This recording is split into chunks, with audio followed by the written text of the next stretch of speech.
मछली सागर से अपरिचित रह जाती है। इसलिए नहीं कि सागर बहुत दूर है, इसीलिए कि सागर बहुत निकट है।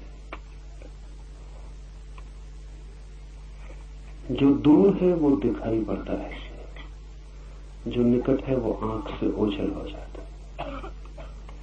दूर को जानना कठिन नहीं, निकट को जानना ही कठिन।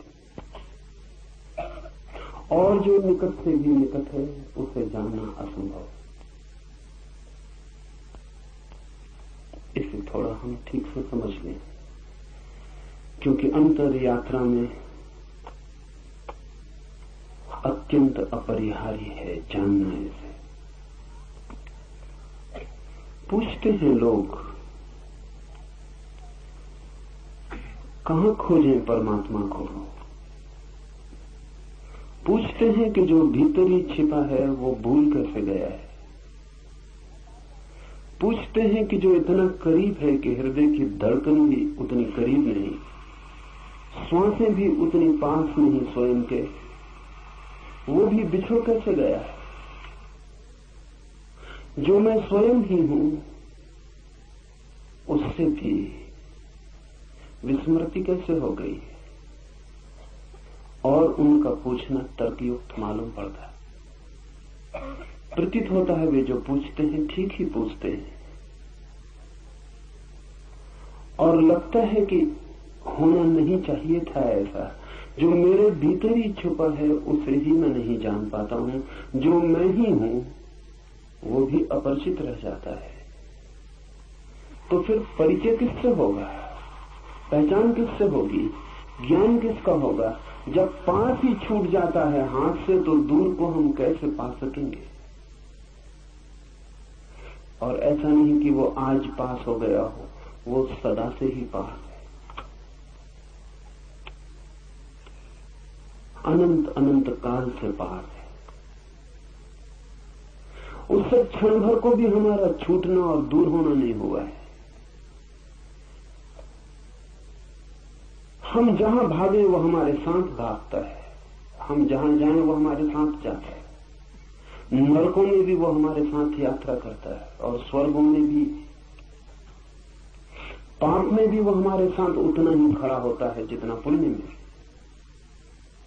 ये कहना भी ठीक नहीं कि साथ खड़ा होता है, क्योंकि जो हमारे साथ होता है उससे भी थोड़ी दूरी होती है। हमारा होना और उसका होना एक ही बात है। अगर ये सच है तो इस जगत में बड़ा चमत्कार हो गया कि हम अपने को ही खो बैठे। जो असंभव मालूम पड़ता है, अपने को कैसे खोया जा सकता? अपनी छाया तक को खोना मुश्किल है, हम अपनी आत्मा को खो बैठे हैं। ये कैसे हो सकता है? पर ये हुआ है। उसके होने की घटना कैसे घटती है, वही इस सूत्र का सार है। इस सूत्र में प्रवेश करने के पहले इसके बुनियादी आधार समझ लें।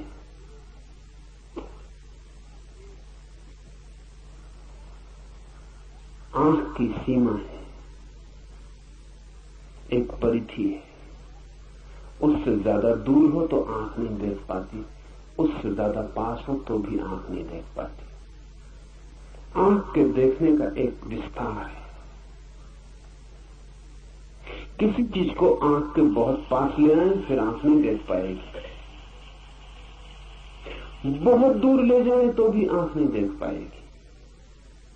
तो एक क्षेत्र है जहां आंख देखती है, और इस क्षेत्र के उस पार या इस पार आंख अंधी हो जाती। और आप तो इतने निकट हैं कि आंख के पास ही नहीं है, आंख के पीछे है। यही अड़चन है। ऐसा समझिए कि दर्पण के सामने खड़े हैं, तो एक खास दूरी से दर्पण पर ठीक प्रतिबिंब बनता है। अगर बहुत दूर चले जाएं तो फिर दर्पण पर प्रतिबिंब नहीं बनेगा। बहुत पास आ जाए कि आंख को दर्पण से नहीं लगा ले तो प्रतिबिंब दिखाई नहीं पड़ेगा। लेकिन यहां मामला ऐसा है कि आप दर्पण के पीछे खड़े, इसलिए दर्पण पे प्रतिबिंब बनने का कोई उपाय ही नहीं। आंख आगे है, आप पीछे हैं। आंख देखती है उसको जो आंख के आगे हो, आंख उसको कैसे देखे जो आंख के पीछे। कान सुनते हैं उसको जो कान के बाहर है, कान उसको कैसे सुने जो कान के भीतर है। आंख बाहर खुलती है, कान भी बाहर खुलते हैं। मैं आपको छू सकता हूं, अपने को कैसे छू? और अगर अपने शरीर को भी छू लेता हूं इसीलिए, तो वो इसीलिए कि शरीर भी मैं नहीं हूं, वो भी पराया है, इसलिए छू लेता हूं। लेकिन जो मैं हूं, जो छू रहा है, उसे कैसे छू? उसे किससे छू? इसलिए हाथ सब छू लेते हैं और खुद को नहीं छू पाते। आंख सब देख लेती है और खुद को नहीं देख पाती। अपने लिए हम बिल्कुल अंधे, हमारी कोई इंद्रिय काम की नहीं है। जिन इंद्रियों से हम परिचित हैं वो कोई भी काम की नहीं है। अगर कोई और इंद्रिय का उद्घाटन ना हो जो भीतर देखती हो, अगर कोई और आंख न खुल जाए जो भीतर देखती हो, जो पीछे देखती हो, जो उल्टा देखती हो, कोई कान न खुल जाए जिस पर भीतर की ध्वनि तरंगें भी प्रभाव लाती हों, तब तक हम स्वयं को देख और जान और सुन न पाएंगे। तब तक स्वयं को छूने का कोई उपाय नहीं। जो निकट है वो चूक जाता है, जो निकट से भी निकट है वो असंभव। इसीलिए मछली सागर को नहीं जान पाती। दूसरी बात, सागर में ही पैदा होती है, सागर में ही जीती है, सागर ही उसका भोजन, सागर ही उसका पेय, सागर ही उसका प्राण, सागर ही सब कुछ। फिर सागर में ही मरती और लीन हो जाती। जानने के लिए मौका नहीं मिलता क्योंकि दूरी नहीं मिलती, फासला नहीं मिलता। मछली को सागर का पता चलता है अगर कोई उठा के उसे सागर के किनारे फेंक दे, तभी। ये बड़ी उल्टी बात हुई। सागर का पता तब चलता है जब सागर से दूर हो जाए। तो मछली तरसती है रेत पर, धूप में, तब उसे सागर का पता चलता है, क्योंकि इतनी दूरी तो चाहिए पता चलने के लिए। पैदा होने के भी पहले जो मौजूद था और मरने के बाद भी जो मौजूद रहेगा, और जिसमें ही पैदा हुए और जिसमें ही लीन हो गए, उसका पता कैसे चलेगा? पता चलने के लिए थोड़ी बिछड़न, थोड़ा बिछोड़ होना चाहिए। इसलिए मछली को सागर का पता नहीं चलता। किनारे पे कोई फेंक दे तो पता चलता। आदमी की और भी मुसीबत है। परमात्मा सागर ही सागर है, उसका कोई किनारा नहीं जिस पे आपको फेंका जा सके। जहां आप तड़फने लगे मछली की तरह, ऐसा कोई किनारा होता तो बड़ी आसानी हो जाती। ऐसा कोई किनारा नहीं, परमात्मा सागर ही सागर है। इसीलिए तो जो परमात्मा में किनारा खोजते हैं वो उसे कभी नहीं खोज पाते। जो परमात्मा की मझधार में डूबने को राजी हैं, उनको ही उसका किनारा मिलता है। किनारा है ही नहीं, खोजने का कोई उपाय नहीं। और किनारा हो भी कैसे? सब चीजों का किनारा हो सकता है, समस्त का किनारा नहीं हो सकता, क्योंकि किनारा बनता है किसी और चीज से।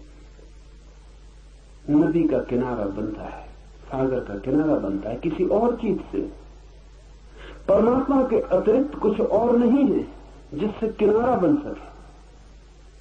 परमात्मा का अर्थ ही इतना है कि जिसके अतिरिक्त और कुछ नहीं। परमात्मा का मतलब कोई आकाश में बैठे हुए किसी व्यक्ति का नहीं है जो जगत को चला रहा हो। ये तो बच्चों की कहानियां हैं। परमात्मा से अर्थ है उस तत्व का जिसके अतिरिक्त और कुछ भी नहीं। ये उसकी वैज्ञानिक परिभाषा हुई। परमात्मा का अर्थ है समस्त, सर्व, सब कुछ, जो भी है। जो भी है उसका कोई किनारा नहीं हो सकता है, क्योंकि उसके अतिरिक्त कुछ किनारा बनने को बचता नहीं है। इसलिए परमात्मा मझधार है, वहां कोई किनारा नहीं। जो डूबने को राजी है वो उबर जाता है, जो उबरने की कोशिश करता है बुरी तरह डूबता है।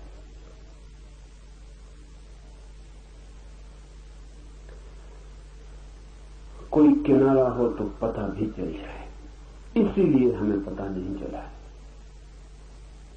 उसी में हम हैं, जिसे हम खोजते हैं उसी में हम हैं, जिसे हम पुकारते हैं उसे पुकारने की जरा भी जरूरत नहीं है, क्योंकि इतना भी दूरी नहीं है कि हमारी आवाज हमें जोर से पुकारनी पड़े।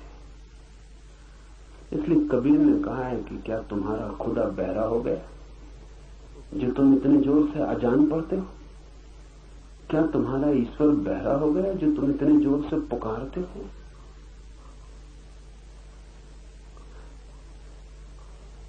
इतने पास है कि आवाज देने की भी तो जरूरत नहीं। अगर मौन भी कुछ भीतर होगा तो वो भी सुन लिया जाएगा, इतने पास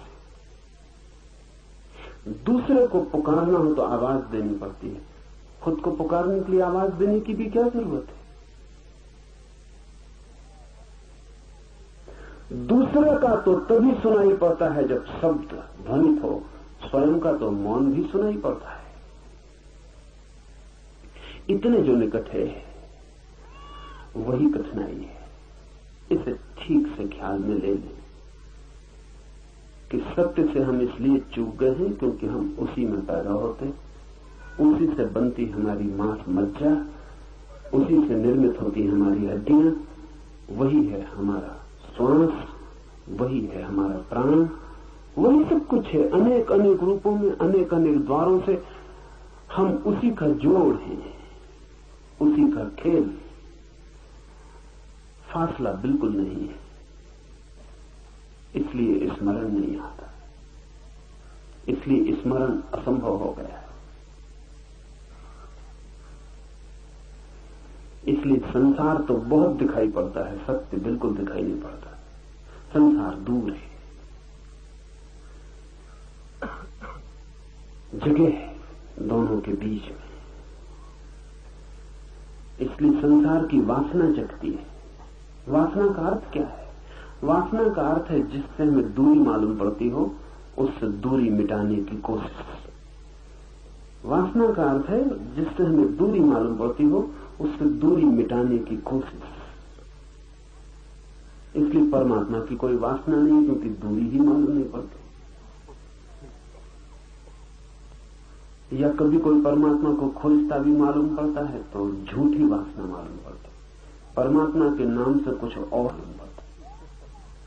नाम परमात्मा का लेता है, चाहता कुछ और है। शक्ति चाहता हो, सिद्धि चाहता हो, धन चाहता हो, पद चाहता हो, कुछ और।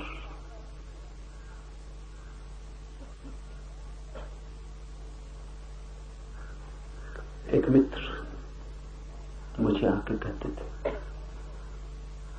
कि जब से आपके शिविर में, साधना में लीन होने लगे बड़ा लाभ हो रहा है। मैंने पूछा क्या लाभ हो रहा है?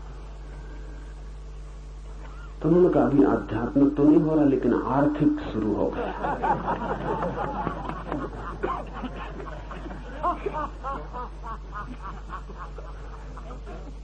ठीक, आध्यात्मिक की इतनी जल्दी भी क्या है? टाला जा सकता, स्थगित किया जा सकता। आर्थिक तत्काल है।